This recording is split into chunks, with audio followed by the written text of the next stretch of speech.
I'll get back with both Connie and Dan here on the date, but we're looking at the end of the month. We're trying to work it out with schedules of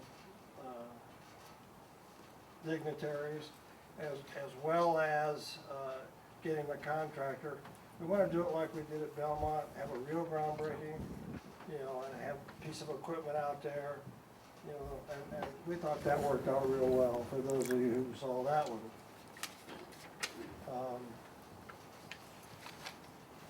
You'll hear tonight about our attendance areas. I won't go into that. And FYI, the first day of school is August 23rd.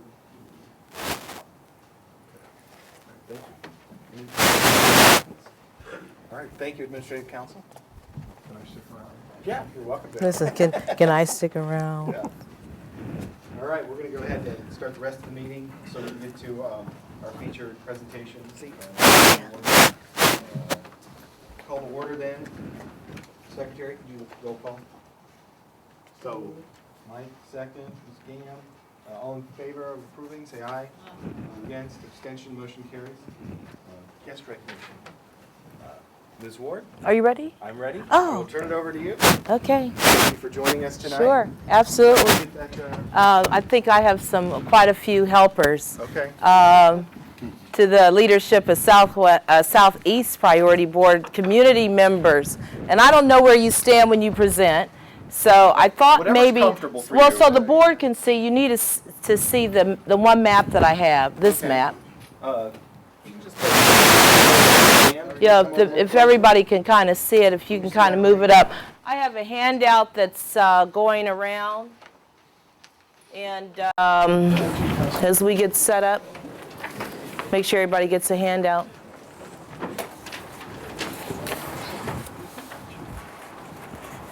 Yeah, you might have to, Elaine, I don't want to kind of, I want you to be able to see.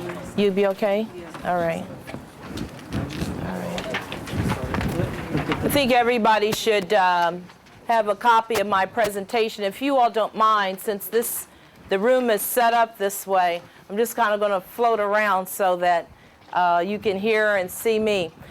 First of all, you have a presentation that I presented on May, I believe the 18th, to the Dayton Board of Education in regards to recommendation on establishing attendance areas for PK-8 schools. Attendance areas for PK-8 schools.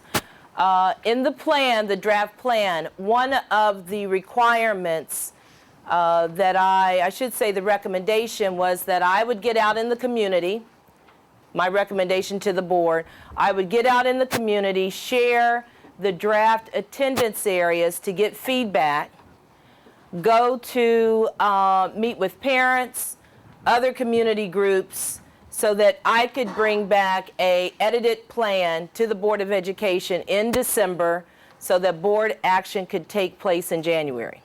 So I'm here tonight for feedback, okay? You have a small presentation, it's 6 slides. I'm just going to step through it and then I'll open up for questions. The map that you see on the easel is a map that I will leave for the Southeast Priority Board. This is yours to keep so that you can see the streets, you can see the actual boundaries, and I'll give you a format to supply any feedback. If you look on the first page, the second slide that you will see, let me tell you where we started. Many people in this particular room in 2002 voted for a bond levy to build new schools. And we thank you for that. And part of that commitment was that Dayton Public Schools would anchor in neighborhoods with neighborhood schools. And the community said, we want neighborhood schools. So back in about 2003, a group of us got together and tried to establish what we called attendance areas, 2003. That particular committee didn't really go anywhere. So in 2009 in October, that committee was reestablished. John Carr was on the committee. We had our transportation, members of transportation, student assignment, our chief academic officer. And what we found is we looked at the 5 neighborhood school centers. Now, we have 5 neighborhood school centers which are partnerships with the Fitz Center, University of Dayton, and a nonprofit organization. And on that the second slide, you see the 5 schools I'm talking about. Cleveland, Ruskin, Edison, Fairview, Kaiser. Those 5 schools have about an average of 63% of the students that live within the neighborhood attend those schools. That was significant. Because what our parents and our children say is we want to stay after school, we want to be able to walk to school, and we want to be able to have family events. 63% of students live within the neighborhood that attend those 5 schools. We also found that about 57% of our students, no matter what, live within 2 miles of their school. Significant. And what we're seeing is families are making conscious decisions to enroll their children in schools close to where they live. However, we also see there's choice. We have a girls' school. We have families that want to send their children to a girls' school. And I'm talking PK-8. So we have Charity Adams Early Girls Academy. We have the Boys Prep Academy. We have, of course, River's Edge Montessori, which is being built right now, right at the Patterson, we call it the Patterson Bridge. We also have Jackson Preschool.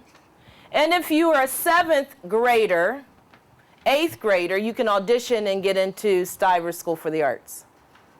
So we have choice.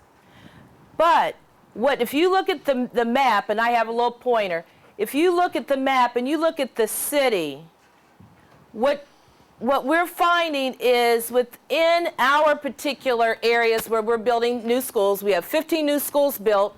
John, I like to say this, John, like it's John's project. John has 11 in various stages of construction, but we believe that a strong school in a strong neighborhood collectively will build a strong city. A strong school anchored in a strong neighborhood collectively will build a strong city. Our parents have to become more engaged in the educational process. Our community, our churches have to become more involved, because the school that sits in the neighborhood that takes care of itself collectively, we will build a strong city of Dayton. That's the plan. So, if you flip over, when we looked at the district's strategic plan, there were 2 goals that the attendance areas fit within, and that's high quality education and excellent customer service. Now let me just say, I know and you know that all Dayton public schools are not schools of opportunity right now today. We know that. We know that it's going to take a long time and it is a hard struggle. But we are at a point in Dayton Public Schools where we have the strongest principals in place. And we need strong principals so we can build a high quality education, because a strong principal can evaluate his or her teaching staff. So we are working our internal part with our people, evaluating our people to ensure high quality education. But I will say that we are making incremental strides. Dayton Public Schools, and what you should see and what you should read in the newspaper, that you should keep your eye on, is we are making incremental improvements. We are doing that. We also have found out that families that live within the neighborhood of their school that participate, student achievement is higher. We have found, our data shows that a third grader that starts kindergarten in the building that he or she is assigned actually has a higher achievement rate in the third grade than a child that enters that building in the third grade that year, second grade, first grade. Continuity staying in a building is showing improvements in student achievement, high quality education. In order to do that, part of the strategic plan said, design a system that we will have attendance areas. PK8. Also transportation. Now, I can look around this room, and I know many of you probably drive around, going somewhere, running errands to work, and say, woo, it's a Dayton Public Schools bus. Boy, I think it's empty. Wonder why they're riding empty. I know nobody in this room has ever felt that, right? No? Why so many buses? First of all, if you were born and raised in Dayton, just raise your hand. Okay, all right. I was born and raised in Springfield, Ohio. I don't want anybody in this room to think that this is a Pollyanna ideal, but I walked to school. I walked to school. Now, if I tell you I went home for lunch, you all know about how old I am. But yeah, I went home for lunch. Okay? But I will stand here and tell you that during the time when this city had to integrate schools, were schools equally providing the same educational experience? Absolutely not. If you were a Daytonian, you know that. But busing wasn't the answer. That wasn't the answer.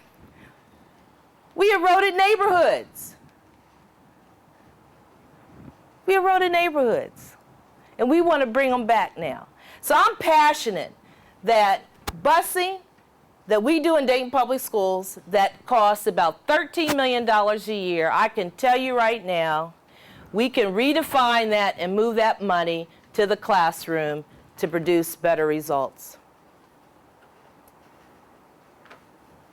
To produce better results. In addition to that, if a child rides a bus, they can't stay at the school for after-school programming. And we need to have after-school programming. You will see the map. Let's talk about the attendance areas. Now, yes, I gave you an eye test, and the map is before you.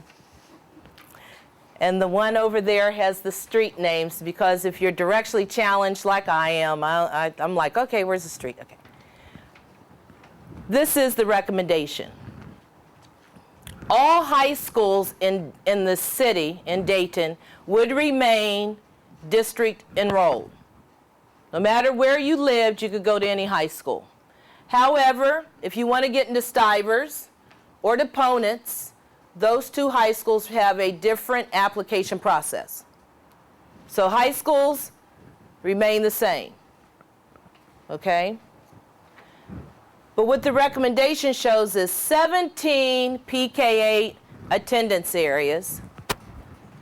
And this is, you can kind of look at your map, and I'm going to take the kind of big one so you can translate it. The attendance areas on your map, the names are red. So I'll just, so that you can find one, and we can, something that's really kind of light. If you find Horace Mann in red on yours, which is, Horace Mann is right here on the map. Let me kind of go this way, because I think I got people behind me. Now, that might look like a large area, and within that is Belmont High School, Horace Mann, Patterson, Kinney. So in that particular attendance area, there are multiple schools, but the anchor school is Horace Mann. Does everybody see that one? Okay. And then, so you will see on your maps, if you kind of look, and by the way, everything that I have, that I have tonight, is on our website. So if you want to look at it, explode it, of course this one's here. The PK8 schools are annotated by a green marker flag, high schools red, and then DPS special schools, and I'll talk to that. So, high schools district-wide, there are 17 PK8 attendance areas. We have 4 schools, 4 PK8 are district-wide. The Girls School, Charity Adams Early, Dayton Boys Prep, Rivers Edge Montessori, Jackson Preschool, and as I said, the 5th one, which we really classify as the high school, which is Stivers for grades 7 and 8, district-wide. And then we have 3 schools that we, Dayton Public Schools, assign children. And those 3 schools are schools that serve special needs population or children with special requirements. Those 3 schools are Gorman, Longfellow, and Gardendale. And those are district-wide schools also. Okay? Now I could talk about the benefits. If you flip your page, you will see benefits. But I will say this, the number one benefit is increasing the relationships that we have of parents in the community so that children can be successful. That's the greatest benefit, so that children can be successful. Yes. Does this plan ultimately reduce transportation costs? Absolutely. But we didn't start this journey saying we have to save money on transportation. We started the journey saying it is time to save the children in the city of Dayton. Because we truly believe we can become the district of choice. We can. It can't just be us, but we can get there. So we always started with the academics in mind first. I'll let you read the benefits, but I'm here tonight to appeal to you to say that I firmly believe in neighborhood schools. Absolutely. I'm open up for questions, but when I leave, you're talking to family members or friends, and you say, you know, Lori Ward was at the Southeast Priority Board. We were talking about attendance areas. And you start having a conversation. And Michael, if your friend says, you know what, she's sick. I don't know what she's thinking about. Well, I tell you what, on that last page under recommendations, you ask your friend or family members to give some feedback. There's an email account there, attendance areas at dps.k12.oh.us. We need all the feedback that we can get so that we can put together the right solution for our community. I will end with this. One thing that I started with. Strong schools in a strong neighborhood collectively will build a strong city. And that's what I am presenting to you tonight. So I thank you for your time. And do I have, I'm sorry, Chairperson, do I have a question? Do I have a couple questions? Oh, okay. Wait a minute. And by the way, to keep everybody, so you know we're honest, we have a team here. Jill Moberly is Public Information Officer. She's keeping track of questions. We'll take the questions, responses if I don't have answers, and we'll put them up on our website. I was just curious, with the ability of students to stay closer to the school after the school day ends, are there any plans for any programmed activities, or will those be kind of unstructured activities or unstructured study times? Is the school still open after school? Well, yeah, we would want some element, definitely element of supervision. The after-school programming still has to be quality. I don't think any parent wants to leave children without any type of routine or structure. Therefore, we will be looking for partners. And schools do that now. I guess the best example that I can use, and it's probably the best example, the best setup would be Kaiser. who has an extensive after-school program. Ruskin has an extensive after-school. Kaiser's fortunate because they have the Kroc Center. So those students can take advantage inside the schoolhouse, or they can walk to the Kroc Center. Okay? Yes, First off, congratulations. thank you. Second off, I know pretty much about this. I've been back behind it. I know about the operations of it, but I do have a couple things that I have came to mind.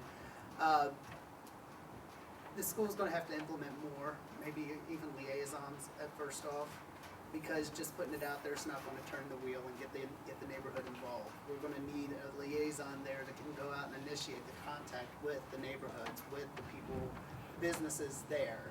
I just want to put that out because just making people go to one school won't work. Okay.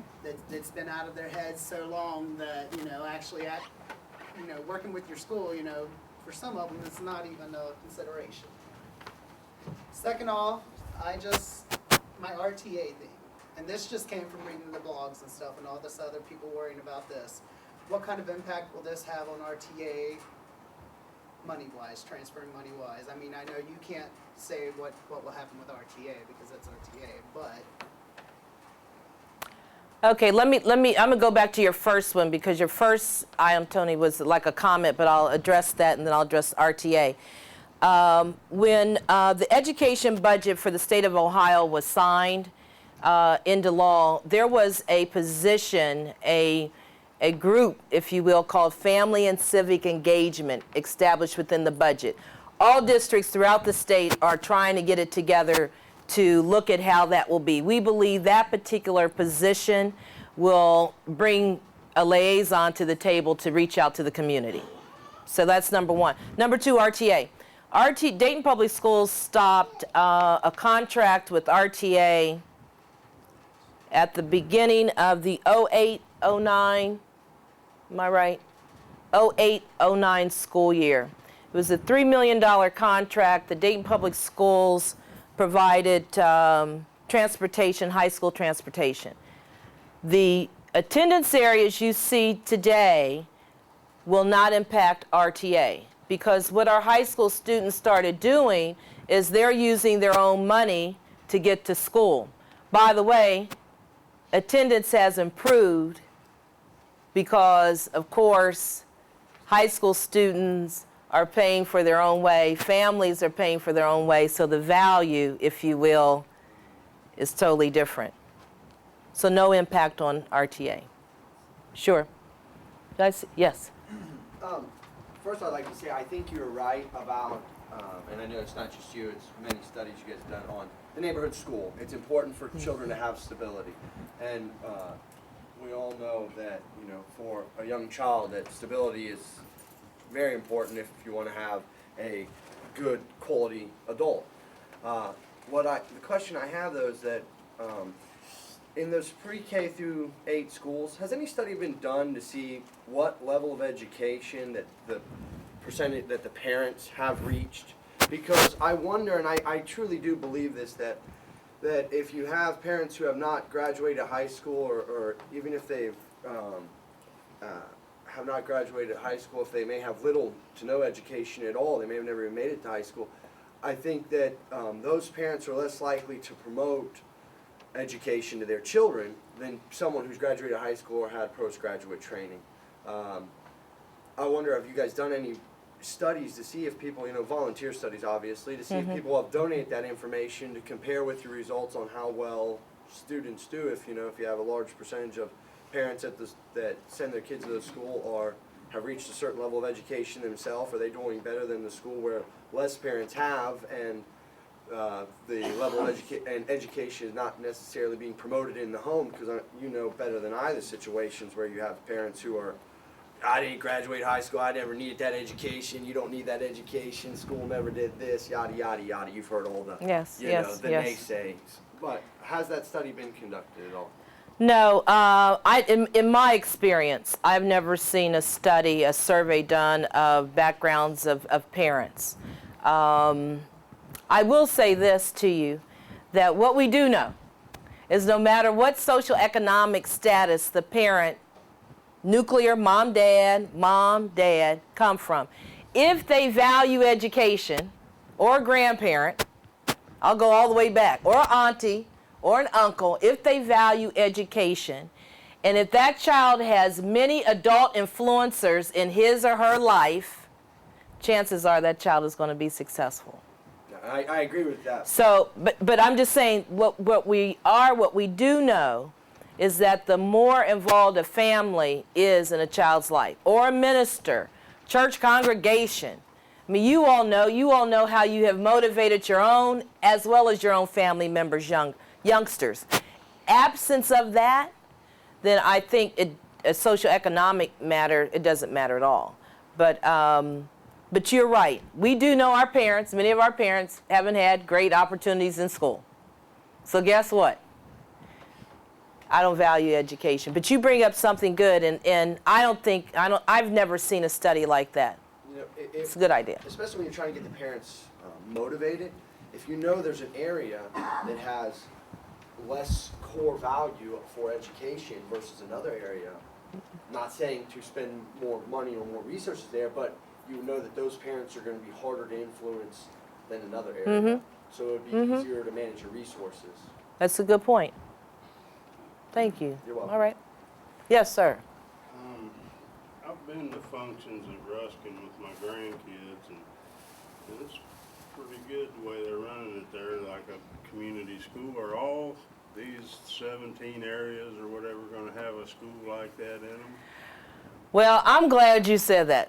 I hope everybody, neighborhood school centers. Neighborhood school centers, Ruskin has a great community partner, East End Community Services.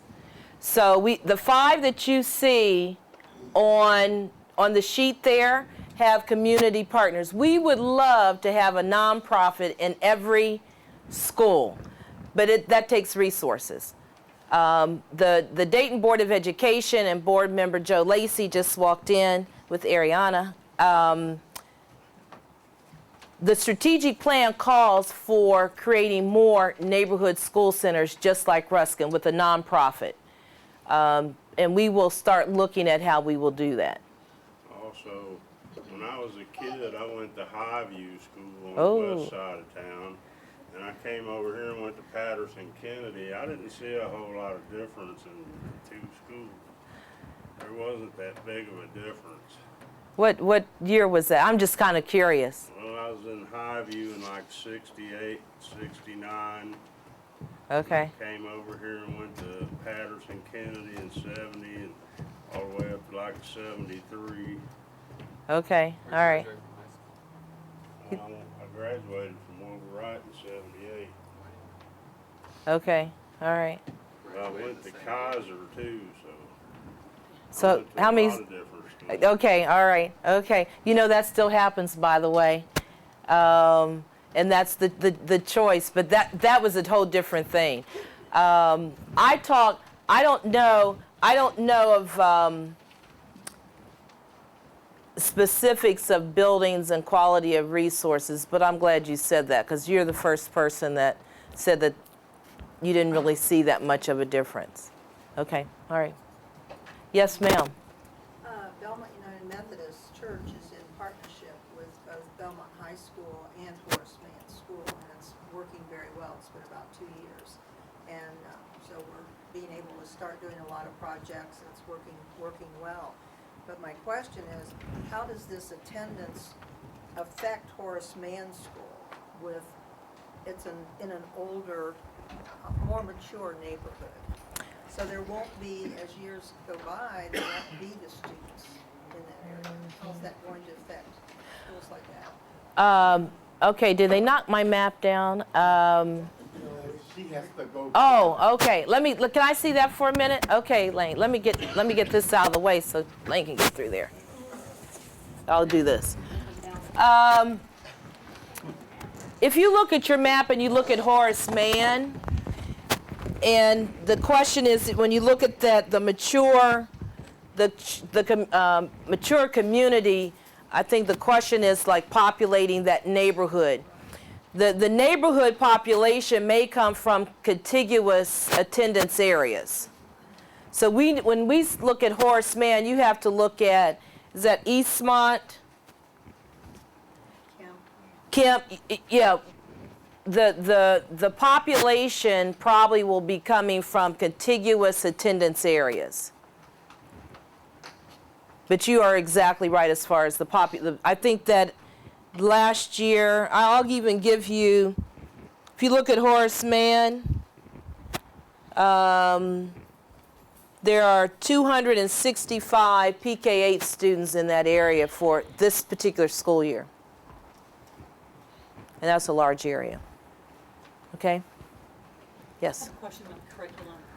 I don't know a great deal about Dayton Public Schools, but in each one of these areas, does the school itself control the curriculum, or is there a district-wide initiative, for example, take reading? Is there something that the district is doing to bring up reading scores, to continuity and Yes. instruction across the board, with materials, et cetera? Sure. The Dayton Board of Education adopts our curriculum. It should be on an annual basis. So reading that a first grader receives at any one of our PK8s is the same reading curriculum throughout the district. So if a student transfers from Mary Jane School over here to Cole School, I mean, getting the same curriculum. Correct. Correct. Okay, yes. Okay, John was talking, we were talking about Belmont earlier. He was talking about that they're adding a 7th, 8th grade level at Belmont. Now, how will that interact with your PK8 program, and where is that 7, 8 coming from as part of this?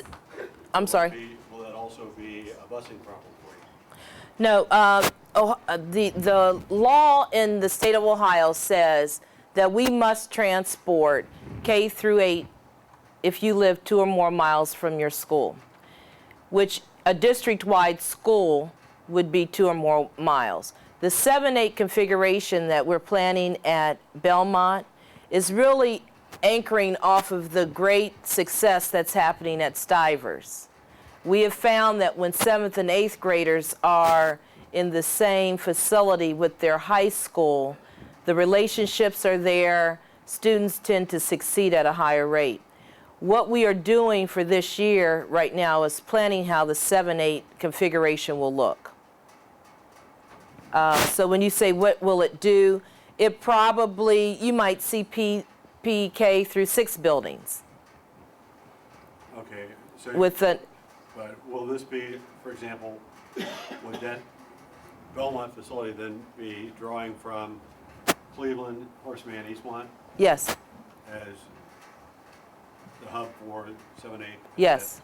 We have found, we've done a study, and I'm glad you said that. 7th and 8th graders probably will come from Kaiser, Ruskin. There are quite a few 8th graders that chose Belmont from Ruskin.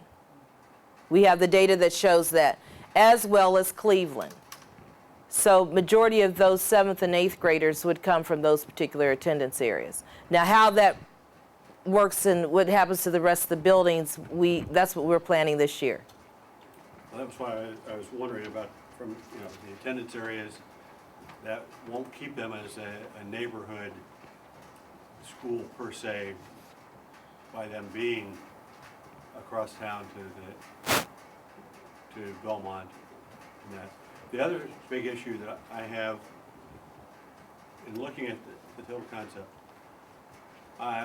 what has been done for promoting safety issues with the students walking to those schools, and that there are some areas that we have grave concerns about, and I know you got a gentleman back here who probably has the answer to that.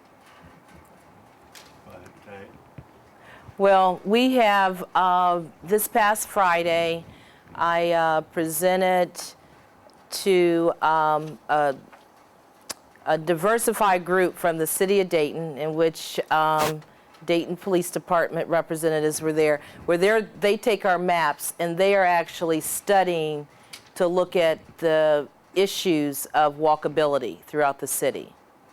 In the meantime, our 5 neighborhood schools, Dayton, City of Dayton received a grant for Safe Routes to School. So we're going to be really watching what happens with the Safe Routes to School projects that you will see at Cleveland, Ruskin, Kaiser, Edison, and Fairview. You'll see signage, you'll see safe walking paths communicated to parents. Kaiser's also implementing for this school year what's called the Panther Patrol. And so they're doing a walking school bus. So if you happen to be a resident and you happen to be at home during the opening or closing of Kaiser, then they want adults, community members, to volunteer to help with walking patrol for children. And how are you screening those adults? Well, you know, Ms.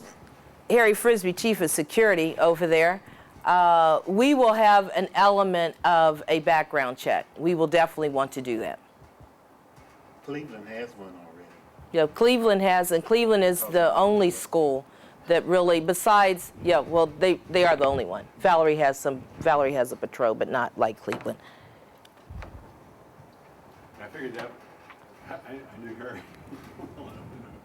probably had dealt with some of that, but I figured it was a pertinent question to be included. Yes, you're right. And I'm going to get these two. The issues when I've been out to priority boards have been safety. What are we doing with safety? How are you collaborating with the community on safety issues? That has been one of the biggest questions. So thank you for that. Yes, sir. I just wanted to ask about the people that live on the fringes of the city that are still within the city. They're like sending their kids to Fairborn schools or to Stebbins. Is there any plan to try to draw them back into the Dayton public system, or can we do like they're doing and take people that are close to Dayton from their area and bring them in? I said earlier that we are working hard to become the district of choice.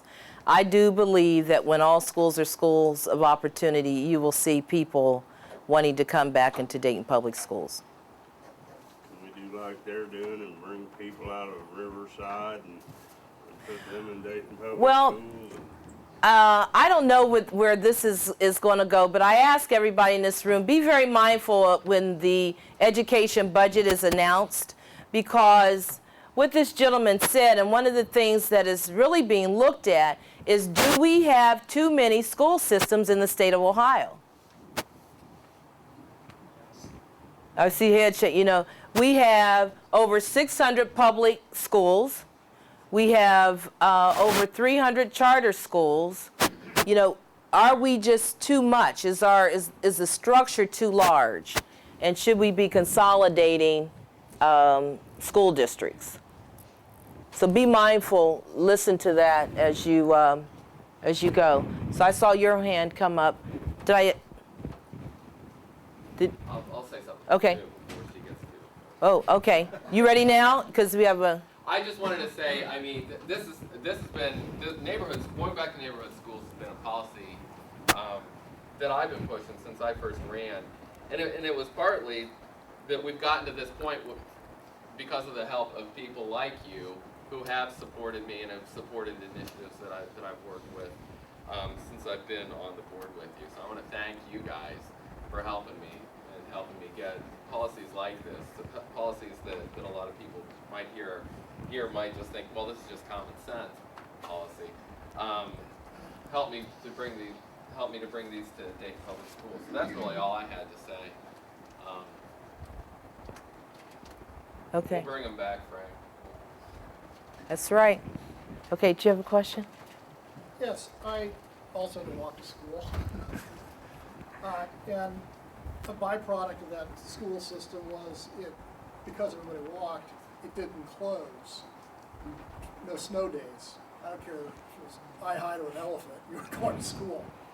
If we're going back to kids walking to school, would that hopefully reduce the number of snow days?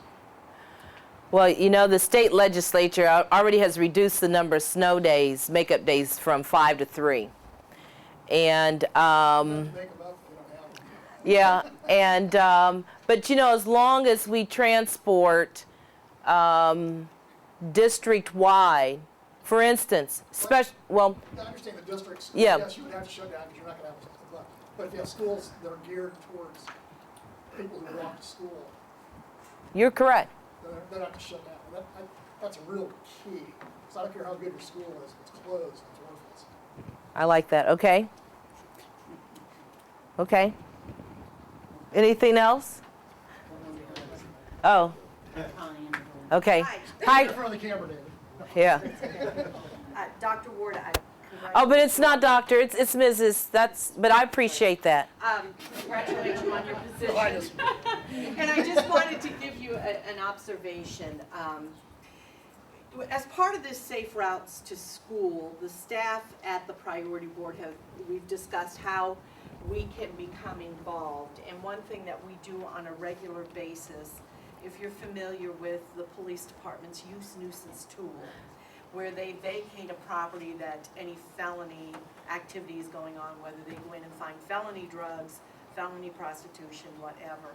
And especially if it is in an area that is considered a route to school, as staff, we will take community letters from people that maybe are intimidated or afraid to show up at a use nuisance hearing in front of a drug dealer, and we will read their statement into the record. But one thing that I'm not seeing is a support from Dayton Public Schools when it comes to use nuisance hearings. And this is just a suggestion. I mean, we definitely have, in the community school system, we have a community liaison. I do believe it's Mario at Ruskin, and Mario used to sit on this board.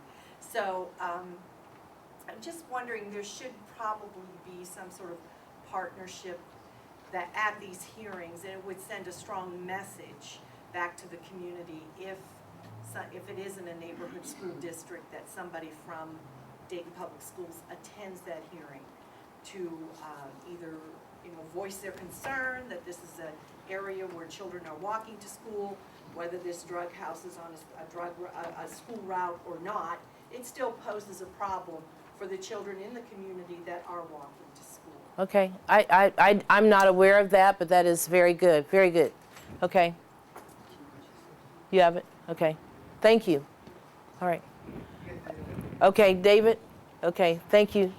I got 3 quick questions. One is, I never hear explained what's happening with Patterson Kennedy, whether it's going to be torn down, school of choice. It's an ESL school now, it's got the most students, so I don't know anything. I haven't heard what's happening with PK. Second, you're still responsible for busing charter schools, and it would seem to me that if they're asking you to bus students all over and they're all schools of choice, they should probably pay more for having that option provided or something, that they shouldn't get the same rate as, because you're consolidating, cutting costs by walking to school, and if there's a charter school and you choose to go to a different one, differential in rate coming out of the charter schools bill. And third question is, after school care. I know one of the things is some parents choose schools based on start and stop times because of work schedules. Mm-hmm. And we still don't have a unified calendar, in terms of hours of starting and stopping. Is there an option, or is there going to be an option in these schools for after school care that parents pay for, like they do in Kettering or in other districts, or something, at least to level these things out? I mean, because if you got one kid getting out at 2:30, another kid getting out at 3:30, what do you do? Okay. Okay, start with PK. At this particular time, PK is the largest PK 8 building in Dayton Public Schools. And it is not, of course, as you know, it's landlocked. It is not scheduled to be rebuilt. So we are looking at how we could, we're going to keep Patterson Kennedy open as it is right now and really plan in the future what it will look like. That's PK. Charter students, the law simply is this: what we do for ours, we do for them. Is if we transport district-wide, we transport district-wide. That means Dayton Public Schools and charter schools. That's charter schools. As far as after-school programming, For those of you that don't know, we do not, Dayton Public Schools cannot tell any school when to start their day or end their day. So last year we had 26 different bell schedules. And when I say bell schedules, that's the start. Just look at the start. So we had 26 different start times that we ran yellow buses to at the end of year before last. We went to the charters, parochial schools. We reduced that to 11. So that's collaboration. We worked together. We said we can't do it. We're missing stops. We're running late. So that we reduce the number of bells. It would be great if we could do that type of collaboration, but we cannot force any school to establish a different time. After school programming, I'll be very honest with everyone, we're going to need community help. We're going to need the best after school programming, be it the Boys and Girls Club goes into a school building, a nonprofit, a United Way agency, East End Community Services takes a couple buildings, but we will need high quality partners to deliver that after school programming. Follow up on that though, is it possible instead of picking kids up on every street corner, could we have them walk to their closest school as a collection point so at least the kids meet in one central place in the neighborhood? And we use a series of hubs for picking up kids, because honestly, you know, you got kids in the neighborhood and they could be going to their neighborhood zone school, one of the schools of choice, a charter school, and if they all at least met in the same place, they get to know each other and build those relationships, as opposed to this crazy bell schedule with we got, you know, 5 buses coming down through the same place at different times and dropping kids off. Very confusing. Why can't we make them all walk to, in my neighborhood, say to PK, and pick up their buses from there? Well, we looked at the hub structure, and we are looking at that again because there's not a lot of safe hubs to run out of. PK is, we can't run a hub at PK because we can't even get buses really into PK to turn. But I understand what you're saying, David, and it's something to look at. We're looking at all of our routes for this year. Can a child walk maybe an extra block? We sometimes pick up from corner to corner. Can we stretch that out? So we will be looking at just routes in general and becoming more efficient for the new year. Okay, sure. Why can't the public school have uniform bell time? We, Dayton Public Schools has a bell tier, and we do that because we really don't have enough buses to run everybody at the same time. That's how it all started. So we started this with like a 3-tier approach. And this is, I mean, we have Mr. Rafe sitting over there, he's a supervisor. So we did this, and so we could get from, a driver could pick up maybe students for an early school and a later school. We were fine. We were doing that really well. Extremely well. And then more schools came, and more schools came, and more schools came, and more schools came. And we got into a scenario where maybe we were only transporting 11 students out of this one school, and they were everywhere. And they had their own bell. So the law says we cannot go to a charter school and tell them what time to start. Now I will say that our charter schools have been really working with us, and they have adjusted some of their bells. But as that's where the 26 to 11 comes from, but that's still a lot. Well, what about the non-charter school? You mean like parochials? Like when you mean a Catholic school? Ours. Well, ours fall into 3-tier. We had 3 bell schedules for our schools. And we needed to do that. And we still need to do that because of the number of buses. We don't have enough buses to start all schools at 8 o'clock in the morning. But with neighborhood schools, you're eliminating a lot of buses. Well, yes. Over time we would. Over time we would. But I will say this. This is the other thing. This is the other data point I want to give you. 20% of our students are special needs. You know, my team over here has heard me say this so much. Look at them. They're like, Say that, say that, say that, say that. Okay, she gotta say that. 20% of our students are special needs, and we can't serve all of the different elements of special needs child in a neighborhood. So we will have to run buses district-wide for special needs students. Okay, is that, yes, sir? Okay, talking about running the buses, and them running late and things like that. In our neighborhood, we have buses that are continually running well over prima facie lawful. And bunches of neighbors are really wondering what can be done to mitigate that. Transportation is probably our #1 area that we need to look at customer service improvements for the new year. And I will be very honest with you. Transporting the number of students to the number of schools that we're doing and trying to do it on time, we just can't do it. We can't do it efficiently, not like we've been doing it. And I have a transportation supervisor in the room, John sitting right over there. So I will just say that you will see some improvements. You'll see some different things. And some of our families will complain on the other way because they might have to walk maybe another block to wait on the bus. But we have to make our routes and our stops more efficient because we're running too late. And I can't say it any other way, we're running late. I didn't know how many more questions you wanted to take, but if you want to. I am, I'm looking at your time, and so this is. I don't want to take too much of your time, but I did have one before you end.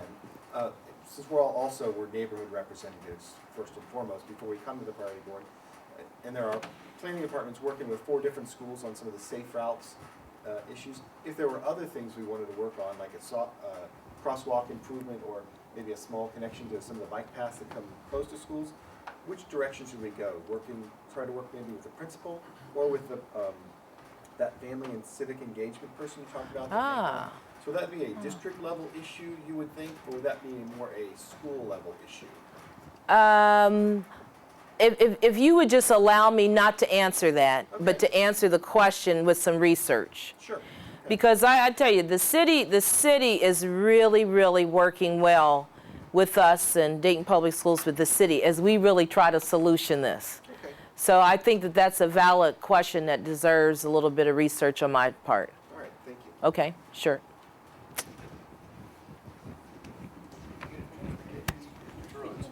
Truancy. It's a school in the world, it's not gonna do that if you can't keep the kids in the schools. I see them all the time, they ride their bikes, talking on their cell phones, but a lot of the parents don't care what they're going on.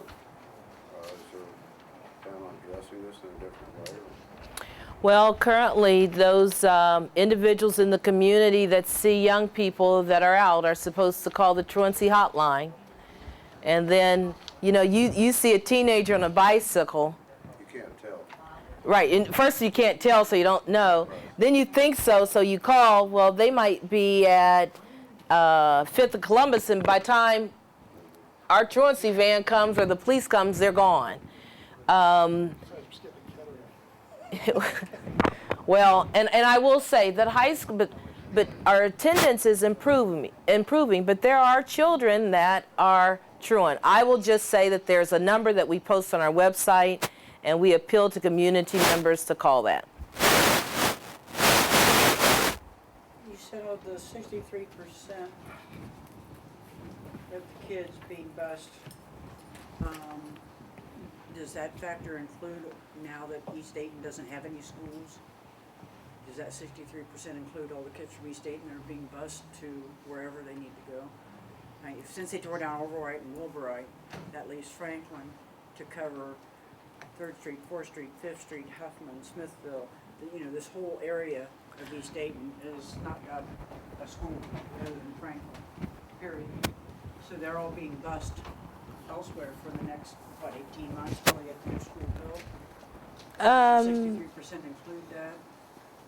The 63% number that I gave earlier was, on average, 60% of the students that go to the 5 neighborhood schools live within the neighborhood.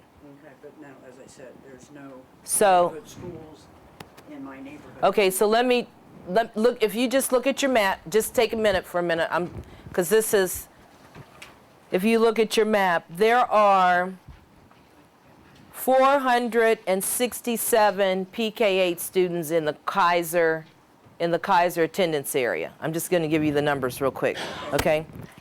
There are 284 in the Kemp attendance area. This was last year's enrollment. 342 in Eastmont, 265 in Horace Mann. Whoever's keeping me honest here, I know I'm just running down the numbers. I hate to do this. 649 in the Cleveland attendance area, 766 Wilbur Wright, and 844 in the Ruskin area. Okay, so the kids from Wilbur Wright and Orville Wright are now being bused to Ruskin, Kemp, where are they being bused to? They are either at Orville Wright, Eastmont. Orville Wright doesn't exist anymore. No, Orville Wright does exist at Grant. The old, Okay. yeah, wait a minute, hold on, I'm sorry, I know what you're saying. Yeah. Orville Wright exists in its swing space over at Grant. Thank you. Whew, whew. Thank you. Yes, and some of those parents, when that was done, didn't want to go there. Okay. And so they had the choice to go to another school. Eastmont, Kemp, Ruskin, until they come back home. And come back home is at Wilbur Wright. Yes, yeah. Okay? Yeah. Did I answer you? Yes. Okay, all right. Thank you. You're certain, you're right. I had a question about the special needs children. Are you still gonna have Gorman School for the extremely needy? And if you do, the other percentage of the special needs kids that are in other schools, wouldn't it be easier to put a teacher in a car and send them around to each school, like every different days of the week to teach them, instead of putting them all on a bus and sending them to a different school? Well, you know, I will say this. We have to meet the law of the individualized education plan for a special needs student. That's number one. And so some of those requirements require specialized nurses, facilities, equipment. As far as Gorman does still exist. And we'll be studying to look at Gorman also as to what will be the long-term impact. Yeah, special education is a really, you know, that gets to my heart, because we just have to meet the law of the land, but it's hard to not supply the services that parents think that their special needs child should receive. Like I'm talking about, if a kid's got a speech problem or something like that, instead of taking the kid to the teacher, we might only need an hour or two a week of help bring the teacher to them. Well, no, I'm sorry, we do that. I mean, you will see, but the speech requirement units are usually housed in a school. Let me just put it that way. They are usually all together in a school. And so the teacher might be traveling to 2 different buildings. But we try to make sure that the services are somewhere centralized where more students can be assigned and we can actually move the teacher. We do that. I know Gorman School's been there for years, and I remember playing the violin there when I was a kid. You play the violin? All right. Used to play the guitar now. When I was a kid, we put on concerts there and everything to bring people in and make them aware of Gorman School. Okay. I hate to bring it to Okay. you, but I appreciate all the time you spent. Absolutely. Thank you personally. Thank you. Congratulations on your new position. Thank you very much. Appreciate that. Thank you staff for your time. I appreciate you donating a map to us. We can always use more. Oh, certainly. Thank you. Certainly.